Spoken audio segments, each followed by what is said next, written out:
The great ruler episode 33 Orlando के हालचाल। अगर आपने इससे पहले का एपिसोड नहीं देखा है तो उसे आप देख लेना, उसकी लिंक मैं डिस्क्रिप्शन में दे दूंगा। तो शुरू करते हैं। तो जैसे कि आपने पिछले एपिसोड में देखा कि जो हमारा मूचैन था ना वो नॉर्थन एकेडमी के अंदर आ चुका था और फिर यहाँ पर हमारे मूचैन को बड़ी बड़ी इमारतें दिखाई देती है। हमारा मूचैन चलता है तो यहाँ पर आन रान से पूछने लगता है कि तुमने मुझसे बाहर स्प्रेड रैंकिंग और हेवनली रैंकिंग के बारे में बताया था, ये क्या है। तो आन रान चलती है तो हमारे मूचैन को इनके बारे में बताने लगती है कि फिलहाल के लिए तुम हेवनली रैंकिंग के बारे में भूल जाओ, तुम्हें सबसे पहले स्पिरिट रैंकिंग पर ध्यान देना होगा। अब भाई साहब यहाँ पर थोड़ा बहुत और आन चलती है तो मूचैन को बताने लगती है कि जो हेवनली रैंकिंग है ना वो बहुत ही ज्यादा पावरफुल बंदे हैं उसमें। अब जैसी आन की बात हमारा मूचैन सुनता है ना तो वो अपने मोबाइल में बोला जाए तो अपने कार्ड में हेवनली रैंकिंग के बंदों के नाम देखने लगता है। वो देखता है कि नंबर 1 पर शेंग कांग शेंग ये वाला बंदा है, मतलब कि अभी यार जो मैंने नाम लिया है ना शेंग कांग शेंग, ये नॉर्थन एकेडमी का फिलहाल के लिए सबसे पावरफुल बंदा है। ठीक है। अब आन चलती है तो यहाँ पर मूचैन के ग्रुप को, मतलब कि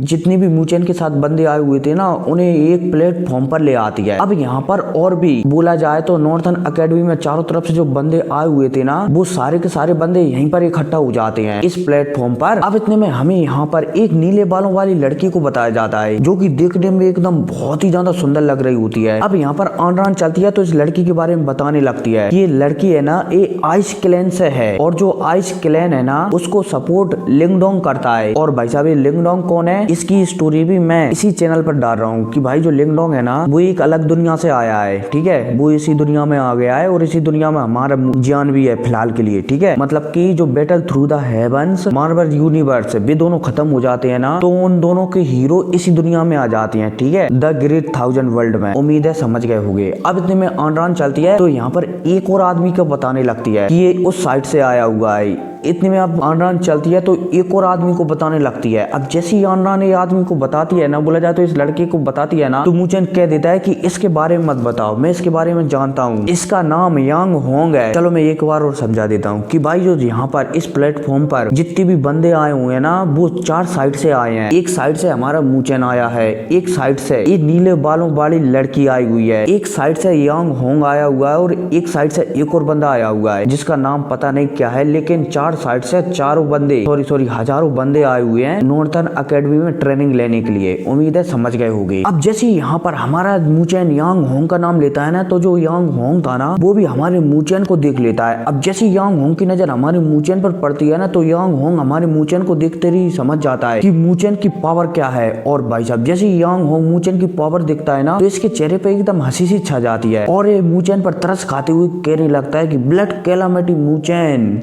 तुम तो वास्तव में बहुत ही ज्यादा कमजोर हो गए हो, मतलब कि पुचकारते हुए कहता है। अब जैसे यहाँ पर यांग होंग जो कहता है ना ये सब तो जो पास में हमारे मूचैन के पास में ल्यूली खड़ी होती है ना वो गुस्सा हो जाती है कि क्या आज तुम यहाँ पर मरना चाहते हो। और भाई साहब ल्यूली को ऐसा कहते हुए यांग होंग तुरंत पीछे हट जाता है और यांग होंग मूचैन से कहने लगता है कि क्या अभी भी तुम लड़कियों के पीछे छुपते हो।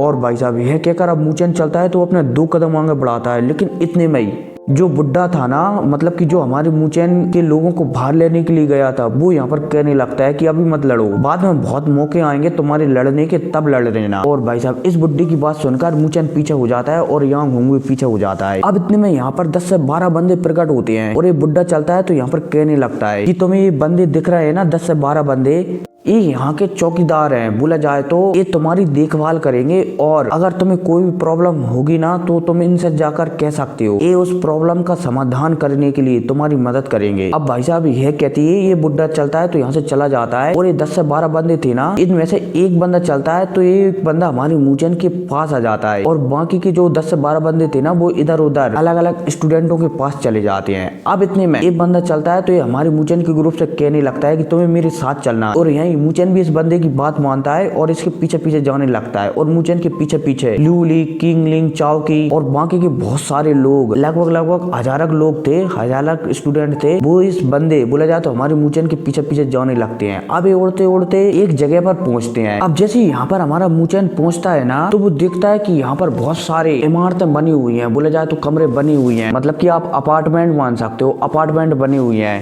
और तो और इन अपार्टमेंटों के ऊपर एक सील भी चढ़ी हुई है। और हाँ, अब यहाँ से थोड़ा ध्यान से सुनना, ठीक है, क्योंकि मैं जैसे नोवेल में एक्सप्लेन करता हूँ ना, वैसे एपिसोडों में एक्सप्लेन नहीं करता। उम्मीद है समझ गए होगे, इसलिए नोवेल वाला एपिसोड थोड़ा ध्यान से सुना करो, ठीक है। अब जैसे यहाँ पर मुझे नहीं दिखता है कि यहाँ पर इस रूमों के ऊपर एक सील चढ़ी हुई है, तो यहाँ पर जो एल्डर था ना, जो बहुत सारे बंदों की जिम्मेदारी अपने ऊपर लिया था, इन्हें रहने खाने पीने का इंतजाम, वो यहाँ पर मुचन की नजरों को देखकर कहने लगता है कि तुम्हारी नजरें वास्तव में बहुत ही ज्यादा तेज हैं। खैर जो भी हो, तुम इस एरिया को देख रहे हो ना, इस सील को देख रहे हो ना, एक लेवल 4 का सील है और इसकी ऊर्जा बहुत ही ज्यादा खास है। और तुम जो रूम बने हुए देख रहे हो ना, ये रूमों को 4 भागों में डिवाइड किया गया है, ABCD। और जो ए वाला रूम है ना, इसके अंदर सबसे ज्यादा अधिक ऊर्जा होती है। बोला जाए तो अगर इसे तुम लेते हो ना, तो तुम्हें कम ट्रेनिंग में ज्यादा फायदा मिलेगा। और बी वाला रूम है ना, उसमें कम फायदा मिलेगा, सी में और कम मिलेगा और डी में और कम मिलेगा। लेकिन जो ए वाला रूम है ना, उसकी प्राइस मतलब कि जो हमारे मुचैन के पास जो कार्ड है ना, उसमें जो कॉइन है उसके हिसाब से ये रूम मिलेगा। मतलब कि अगर मुचैन ए वाला रूम लेना चाहेगा ना, तो उसे 2000 कॉइन हर महीने के इस रूम के किराए के देने होंगे। और अगर बी वाला लेना चाहेगा तो 1000, सी वाला 500 और डी वाला 250, ठीक है। ऐसा यहाँ पर ये एल्डर मतलब कि ये लड़की थी एक, ठीक है, जिसका नाम मूली था, वो हमारे मुचन से कहती है। अब मुचन चलता है तो कुछ सोचने लगता है और सोचने के बाद यहाँ पर इस लड़की बोला जाए तो इस एल्डर से पूछता है कि क्या एक रूम में 2 लोग रह सकते हैं। तो यहाँ पर ये लड़की मतलब कि एल्डर जब मुचन की बात सुनते हैं ना, तो वो कहने लगते हैं कि हाँ। और भाई साहब जैसे मुचन ये सुनता है ना, तो यहाँ पर एल्डर से कह देता है कि ठीक है एल्डर, मैं और लुईली एक साथ रहेंगे। अब भाई साहब जैसे हमारा मुचन यहाँ पर कहता है ना, तो जो लुईली थी वो शर्माने लगती है कि भाई ये मुचन कहना क्या चाहता है। हालांकि वैसे अपन टोनी से मारते हैं ना कि अबे तू क्या कर रहा है, ऐसा ल्यूली हमारे मुचन से कहने लगती है। और भाई जो सामने एल्डर खड़ी हुई थी ना मुचन के सामने, एल्डर नहीं ये लड़की थी, मतलब कि एल्डर ही थी लेकिन एल्डर के रूप में लड़की थी। वो भी समझ जाती है कि मुचन क्या कहना चाहता है। हालांकि यहाँ पर लूली का चेहरा तो एकदम शर्म के मारे लाल हो जाता है। अब इतने में मुचन चलता है तो ए वाला कमरा ले लेता है और भाई चावकी और बाकी के लोग भी ये वाला कमरा ले लेते हैं। और जो सुनर और किंगलिंग थी ना, वो बी वाला कमरा ले लेते हैं। अब इसके बाद ये अपने अपने कमरे में जा रहे होते हैं, तभी यहाँ पर ये एल्डर होता है ना, ये और भी हमारे मुचैन से और यहाँ पर आसपास लोगों से कहने लगता है कि जो तुम्हारे हाथ में जो कार्ड है ना, बोला जाए तो कॉइन वाला कार्ड है ना, ये बहुत ही ज्यादा खास है। इसके अंदर तुम बहुत सारे कीमती ट्रेजर को देख सकते हो, बोला जाए तो देख कर खरीद सकते हो अगर तुम्हारे पास कॉइन है तो। मतलब कि एक प्रकार से माना जाए तो जो मुचैन के हाथ में जो कार्ड है ना, वो मोबाइल की तरह ही है, ठीक है। और जो स्पिरिचुअल कॉइन है ना, वो पैसों की तरह यहाँ पर काम करते हैं। उम्मीद है समझ गए होंगे। हालांकि मैं कोशिश करता हूँ कि हर चीज को तो हिंदी में समझा सकूं, लेकिन कुछ शब्द ऐसे होते हैं जो मुझे भी समझ में नहीं आते। अब यहाँ पर मुचन चलता है तो इस लेडी एल्डर से और भी पूछने लगता है कि एल्डर हम इन कॉइन को कैसे कमा सकते हैं। तो ये एल्डर चलती है तो ये इशारा करते हुए बताती है कि तुम्हें वो जगह दिख रही है ना, उसे लाइटनिंग टेरिटरी कहा जाता है और वहाँ पर जाकर तुम ट्रेनिंग भी कर सकते हो और वहाँ पर कुछ छोटे छोटे बिजलियों के गोले बनाकर उन्हें बेच सकते हो, जिनसे तुम कॉइन को खरीद सकते हो, मतलब कि स्पिरिचुअल कॉइन ले सकते हो। हालांकि वहाँ पर जाने का भी चार्जेस है। अगर तुम वहाँ पर एंट्री लेना चाहोगे ना लाइटनिंग टेरिटरी में, तो वहाँ पर अंदर जाने के लिए तुम्हें 500 कॉइन को जमा करना होगा। मतलब कि जो लाइटनिंग टेरिटरी है ना, ये almost battle through the heavens के ट्रेनिंग टावर जैसी ही है। उम्मीद है समझ गए होंगे। अब इसके बाद हमारा मुचन चलता है तो ल्यूली का हाथ पकड़कर इस सील के अंदर चला जाता है। अब अंदर जाने के बाद ल्यूली चलती है तो